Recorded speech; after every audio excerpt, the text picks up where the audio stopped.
Sud Radio Berkov dans tous ses états. Les perles terrible, c'est terrible. Claire, 26 ans, sa ville c'est Paris, son quartier c'est le 8e arrondissement. Normalement c'est un quartier tranquille et elle a vécu ce que redoutent de nombreuses jeunes femmes dans notre pays, être suivies dans la rue par un prédateur sexuel. Ça s'est passé le 11 novembre à 16h30, elle revient du Monoprix avec ses sacs de courses. Cette consultante vit dans une petite rue calme, elle tape le code de sa porte, elle marche 5 mètres dans son hall, elle entend des bruits de pas derrière elle, elle se retrouve ensuite plaquée au sol. La suite, c'est elle qui vous raconte. Du coup, je commence à avoir des mains qui sont sur mon cou, qui m'étranglent, j'arrive pas à respirer, je crie dans l'espoir qu'il y ait justement des voisins qui arrivent. Au final, en fait, je comprends que la personne veut plus que me voler mes affaires et veut justement me violer. Donc, je commence à essayer de me débattre, ça dure une dizaine de minutes. Sauf qu'en fait, j'avais le choix, je pense, entre la mort et le viol. Donc, pour gagner du temps, j'ai choisi de faire ce qu'il voulait. Ouais, le problème, c'est que Claire ne le sait pas encore, mais son agresseur a déjà violé une autre jeune femme, une étudiante de 19 ans, sous la menace d'un couteau, quelques minutes plus tôt. Or, ce jeune homme, il est de nationalité centrafricaine, il a 25 ans, c'est un OQTF. Une OQTF, une de plus, non exécutée. Ça vous rappelle quelque chose? Moi aussi. Octobre 2022, l'horreur absolue. Cette fillette, Lola, suppliciée par une Algérienne de 24 ans. OQTF depuis août 2022. OQTF non exécuté. Le 11 janvier 2023, un passant est blessé à l'arme blanche à la gare du Nord. Depuis l'été dernier, on ne sait même pas s'il est libyen ou algérien. C'est encore un OQTF non exécuté. Le 15 janvier 2023, une femme de 78 ans, frappée, volée, violée à son domicile par un Guinéen de 24 ans. OQTF non exécuté. Le 28 janvier, un homme défigure son ex-compagne à coups de cutter à Vitry-sur-Seine. Le suspect est un Guinéen de 24 ans visé par une OQTF. OQTF non exécuté. 3 semaines plus tôt, une patiente est violée à l'hôpital Cochin à Paris. Le mis en cause, un Jordanien de 22 ans. Vous devinez la suite. OQTF non exécuté. 21 octobre 2022, un viol en pleine rue à Marseille. Les policiers le surprennent en lutte avec sa victime dénudée et blessée. C'est un Algérien, sans surprise, OQTF non exécuté. Le 22 octobre 2022, une magistrate du tribunal judiciaire de Créteil, une magistrate elle-même, est agressée sexuellement après avoir voulu défendre 2 femmes par un Algérien.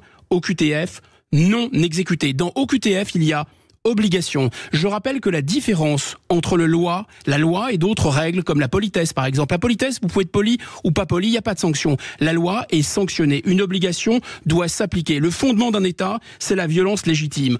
À quel moment les OQTF vont devenir des obligations? À quel moment l'État va faire son boulot?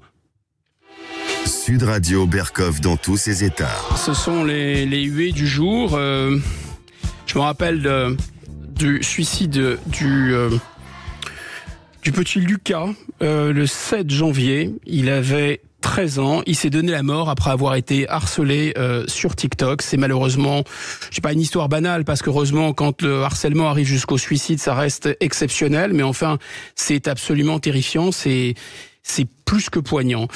Et la question, c'est que fait le ministre Attal? Vous savez, le ministre Attal, c'est un peu le surdoué de la Macronie, c'est un peu le chouchou, c'est le petit prince, c'est le bon élève. Et en fait, il nous a tous donné envie d'y croire. Et je veux y croire. Le choc d'autorité, par exemple, formidable. Il a interdit l'abaya.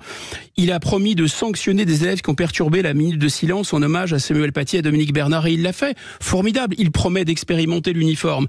Il va sans doute le faire. Formidable. Il promet un choc des savoirs et donner le dernier mot aux professeurs en rétablissant les notes et en décidant ou non les passages dans la classe supérieure. Formidable. Mais est-ce qu'il va y avoir un choc d'efficacité sur ce qu'il considère lui-même comme la priorité des priorités, c'est-à-dire le harcèlement scolaire? Cette plaie qui fait qu'il y a une violence qui monte, il y a un ensauvagement et un phénomène de masse. Un collégien sur 10 dit avoir été victime de harcèlement. Et Gabriel Attal, il en a fait une affaire personnelle. Et pour cause, lui-même a avoué avoir été harcelé. Oh bah, passait pas au collège Rosa Parks au fin fond d'une cité, non, c'était plutôt dans un quartier chic. Mais qu'importe, il a lui-même été victime de harcèlement, donc il sait de quoi il parle. Et il a pris cet engagement très fort. J'ai fait de la lutte contre le harcèlement scolaire ma grande cause, priorité absolue, qui m'oblige depuis ma nomination cet été. Il a en effet pris ses fonctions le 20 juillet 2023. Alors, on attend le grand plan de lutte contre le harcèlement. On attend des faits. Il y a un numéro vert qu'on va rappeler, 30-20, si vous êtes victime de harcèlement ou si vos enfants sont victimes de harcèlement, le 30-20. Il y a ces affaires tout aussi atroces les unes que les autres, mais revenons sur l'affaire du petit Lucas. 7 janvier, 13 ans, il se suicide. C'est toujours le même scénario. Ça a été détecté, il y a eu des alertes et puis tout le monde aurait bien fait. Les professeurs ont bien fait, la direction a bien fait, le rectorat a bien fait. Bon, en réalité, le ministre Attal a demandé à la suite de son prédécesseur une enquête administrative. Or, Mediapart nous a révélé que l'enquête administrative, écoutez bien, l'enquête administrative promise par son prédécesseur, alors que c'est une priorité des priorités, l'enquête administrative concernant le suicide du petit Lucas n'a toujours pas été lancée. Voilà. Donc, moi, j'en appelle au ministre Attal et je lui demande de bien vouloir faire ce qu'il a promis, c'est-à-dire lutter contre le harcèlement et pour commencer, faire aboutir cette enquête administrative. Le petit Lucas et ses parents le méritent. Sud Radio Berkov dans tous ses états. L'empire occidental contre le choc des civilisations.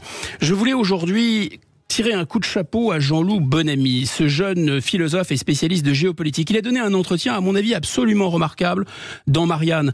La guerre des civilisations n'aura pas lieu, c'est le titre.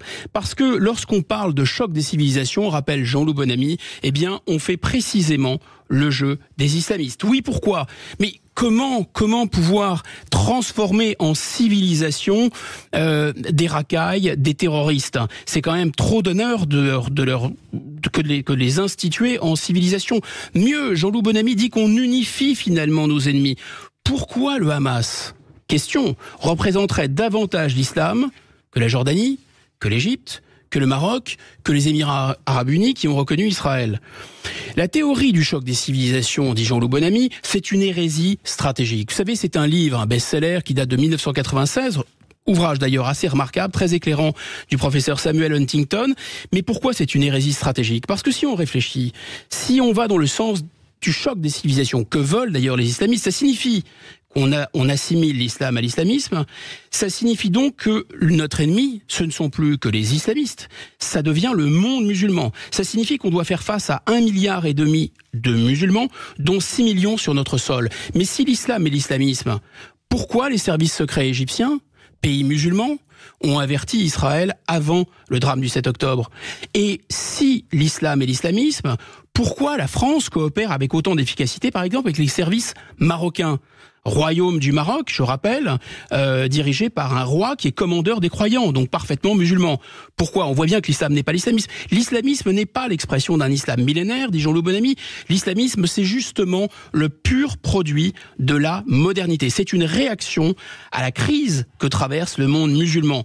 La mondialisation a détruit l'islam traditionnel, l'islam du village, l'islam du folklore populaire, l'islam des soufis. Et c'est aussi ce qui explique le succès de l'islamisme chez nous, en Europe et en France, auprès de jeunes issus d'immigration. Pourquoi ? Mais parce que l'immigration, c'est précisément le déracinement. Et les immigrés sont un public de choix pour l'islamisme, parce qu'ils sont déracinés, ils ne connaissent rien à l'islam traditionnel, rien à l'islam de leurs ancêtres, et donc les islamistes se jettent sur eux. En réalité, la planète, conclut Jean-Loup Bonamy, ne vit pas un choc de civilisation, mais un choc de décivilisation. Et nous ferions bien de comprendre que notre propre société est en train de se déciviliser. Le président Macron l'a dit, il n'y a pas de culture française, n'est-ce pas un signe de décivilisation ? 39 menhirs à Karnak à l'été 2023 ont été détruits pour construire une grande surface. N'est-ce pas un signe de décivilisation ? Et la mairie de Nantes qui prône une approche multiculturelle et non confessionnelle des fêtes de Noël. On n'a plus le droit de dire Noël, on dit fête d'hiver. N'est-ce pas un signe de décivilisation ? Et si nous faisions partie du problème ? Entretien à retrouver donc dans Marianne de Jean-Loup Bonamy. On va se retrouver dans un instant sur Sud Radio pour le face-à-face du jour. Pierre Valentin, l'essayiste et auteur de ce nouveau livre, Comprendre la révolution woke, sera avec nous, avec Guillaume Billaud, jusqu'à 14h. À tout de suite sur Sud Radio. Bonjour à tous, c'est Alexandre Delovan et je vous souhaite de belles fêtes de fin d'année. Prenez soin de vous. Bonne fête avec Sud Radio. Sud Radio. Parlons vrai.